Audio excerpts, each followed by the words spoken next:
I have to say one thing though. Uh, That fucking chain and that bracelet that motherfucker is rocking, that shit is choppy oh, like a fuck, bro. But you want to talk about the Busta Rhymes thing? We can. We can. Because I watched that video. About, I watched them which like. one is that about the minimal crowd and Him yelling at the people at the Essence Award for being on their phones? Yeah. He's also mad because they were sitting down. He didn't mind, they know what, and it was a light crowd too. There. Cause I've seen a couple of takes on it, what people said, and I can see it both ways. I really can. yeah. that shit is hard. I don't care what nobody say. Yeah. That shit is fucking yo. The links on that motherfucker, man. That shit is dope as fuck. Even the bracelet that go with it is crazy. You motherfuckers ain't ready. No, they're not.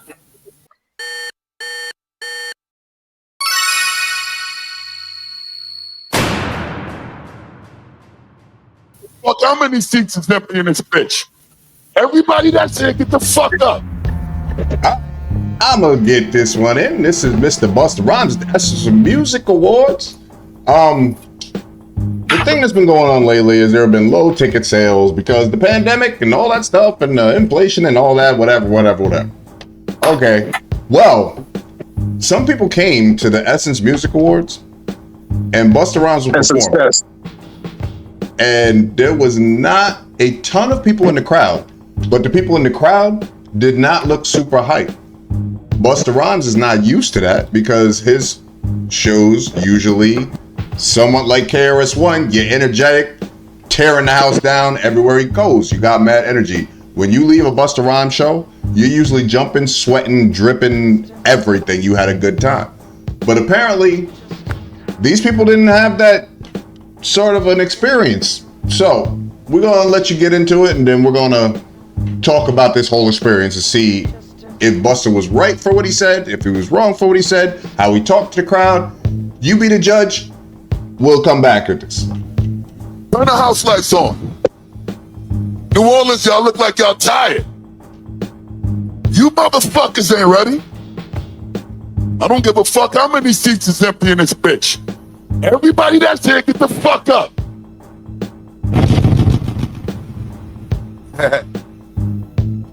Sir and miss, thank you. Excuse me, brother. Don't start with motherfucking me today. What going on? What the fuck going on? Hey yo, fuck them camera phones too. Let's get back to interacting like humans. Put them weird ass devices down. I ain't from that era. Them shits don't control the soul. Fuck your phone. Excuse me, gentlemen. Thank you very much. I will point every last one of y'all out until y'all asses is up. 33 years of doing this shit, I ain't used to niggas sitting down at my show. I don't give a fuck. All age groups, get your ass up now. I see you, beautiful queen. Get up too. What going on? Everybody up top too. Get your big head asses up. Look, the reason why there will be zero tolerance for bullshit energy in here is because this is my first time in New Orleans at the fucking 30-year anniversary of the Athens Festival. This my first time. This my brother's first time, and it's my other brother's first time. That's right. Make me feel like we home. Hey, yo! If you want to turn it up, say turn it up. Say turn it up. Turn up. In the comments, how do you feel about the way Busta Rhymes handled this? Because I'm gonna tell you right now, I don't see a problem with the way he handled it. And the reason why I say that is because one, I used to do this. Two, he's saying I don't see the energy. He's trying to get the crowd to be part of the show. He wants his energy. I understand that. I have played to jam-packed 20, 30,000 people and had them jumping with waves, and then I've played in bars where there were like 10. What you're supposed to do? You gotta have that same energy. You give the same energy no matter what. Because one bad word of mouth about your show Does travel a lot farther than how hopping your show was. Now, the other thing about it, too, is this is the Essence Festival. One, obviously nobody wants to go see Essence because they have not been too good for the black community, and a lot of people are realizing that, but we're not going to get into that. Here's the thing. The other thing that I'm going to say is Busta's also from my era. Everybody, when they went to shows, they didn't have phones and cameras and all that stuff. If you had a VCR camcorder, that shit was like a news reporter. You put it on your shoulder. You know, there was somebody in the corner. But 9 times out of 10, people were into the show. They were not looking at their phone, recording the show. I don't want to watch my show on a screen. I can stay home at that. Now, the other thing, though, is I understand he's trying to get the energy. The other side of things are, did those people pay for those to get there? If they did, then they have every right to enjoy the show the way they want to. It may not be what you're used to, but it's kind of like this. If I go to the store and I purchase a product, I don't want you telling me how to use it. Once I buy it, it's mine. Just like once I purchased that concert ticket, it's my ticket. It's your show, but it's my ticket. And I came to see your show. Now, I don't understand the whole dumb-ass thing of going to a show and not having fun. That doesn't make sense. That seems like a waste of money. That's what you did? Okay. But the thing is, I can also understand this too. Because that is a nationally televised, everybody's going to see this. So he's going to want his show to seem as popping as possible with the people that are there. And that wasn't so there's not videos like this. Yeah, exactly. So there's a lot of sides. The crowd has their rights because they purchase it. They don't have to get into the show.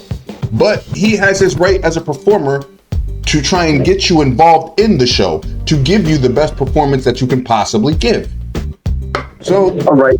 Well, let's talk about the crowd for a second. All right, because when the camera did pan over to the crowd, it was very sporadic. It seemed like most of the individuals that were in the place were up in the balcony seats. That's what it looked like to me. I don't know what y'all saw, but no, that's what I saw. The ones that were down there, the ones that were down there that had the floor seats and all that or whatever, you know what I'm saying? They definitely didn't seem like they were very engaged. They were just kind of all over the place. The only reason they were standing, it looked like they were either leaving their seat or going to their seat. You know what I'm saying? Which begs the question, now, what time of day was this? Because you know how they have they got, all right, when you got big festivals like that, right? People have their time of the day or whatever that they go on, right? And that has a lot to do with the interaction of the crowd, if the crowd is going to be there, so forth, because is this thing like early in the morning where everybody was just kind of coming off a drunken binge from the night before, and half the people didn't just make it to the show. Like, I don't know how the Essence Fest runs, and I know that there's a lot of performances, but what time of day did this happen? Was there something else that was more interesting going on another part of the town? You know what I'm saying? A lot of questions. Now, and I'm saying that because, say for instance, one of the greatest performances ever in front of a crowd, in front of one of the biggest crowds ever, was Jimi Hendrix, right? Mm-hmm. When he did, what was it? All that stuff. National anthem at Woodstock. Yeah. At Woodstock, when he did the national, listen, one of the greatest performances ever that you could still hear being talked about to this day. That was early in the morning. He did that in the morning. Mm-hmm. You know what I'm saying? So that's what I mean. Like, and with his point, he like woke him up like, hey, like where they were like, oh, what is going on? He had it engaged. You know what I'm saying? But where was everybody at? What else was going on that had their attention more than to be right there? Because personally, if Busta Rhymes been a house, like that's one individual that I would definitely like to see live in concert that I have not seen yet. and I know that if I saw him, I'd lose my ever-loving mind. I would go berserk because I love his music, I love his energy, all that. If I was there at that particular time, I'll be in the front. Oh yeah, I'd have been up in front. you would have heard me. You would have heard me. I would have been flipping. I'd have been yelling. I'd have been bugging out. And yo, too cold. You were there when we went to the concert at Vassar College. Oh man, are you kidding me? Wu-Tang, Method Man, Redman, Wu-Tang, Onyx. Keith Murray. Brother, I still talk about that to this day. That was the greatest concert I've ever been to. That was amazing. Come on, man. Come on, man. I will piggyback off you remember when Method Man was out in the crowd and everybody was all over Method Man? Redman was in the crowd. What happened when Redman came out there? It flooded like the Red Sea. They cleared the floor. I thought I was going to get trapped. Yo, listen, Uncle Scruff, they cleared the floor. Listen, you could have ran a 20-yard dash from one side to the other side. That's how it was open because Redman was looking crazy. He was on high. His face. He was like, and that shit split. And I'm standing on the side like, yo, I'm tweaking, bro. I'm bugging out. Listen, I tell you, That was a great concert. It was a dope concert. And at that, and if, like I said, if I was there at that moment at the Essence Fest, Busta Rhymes, yeah, I'm tweaking. I'm bugging out. I'm gonna add something to that. I'm gonna add something to that because you're right. Was he like the opener and people are still coming in, right? Like he might have been early in the set and people are still coming in. But I want to say one other thing too, because I know he was talking about phones and stuff like that. First of all, Busta Rhymes is he's in my top 5, right? But I think he probably was irritated because he has I follow him on Instagram. He knows the temperature. So I think he was more maybe frustrated with the lack of maybe people, maybe just like maybe people are not paying attention while he's performing because he's not used to it. But he knows social media pretty well because I follow him. He's posting, or somebody is posting all the time for him. He's constantly promoting stuff. Where he is, buying chains and shit like that. Like he's putting all that stuff on social media. So he's pretty aware of what he's walking into. I'm sure he's seen it at concerts, even the ones that are full.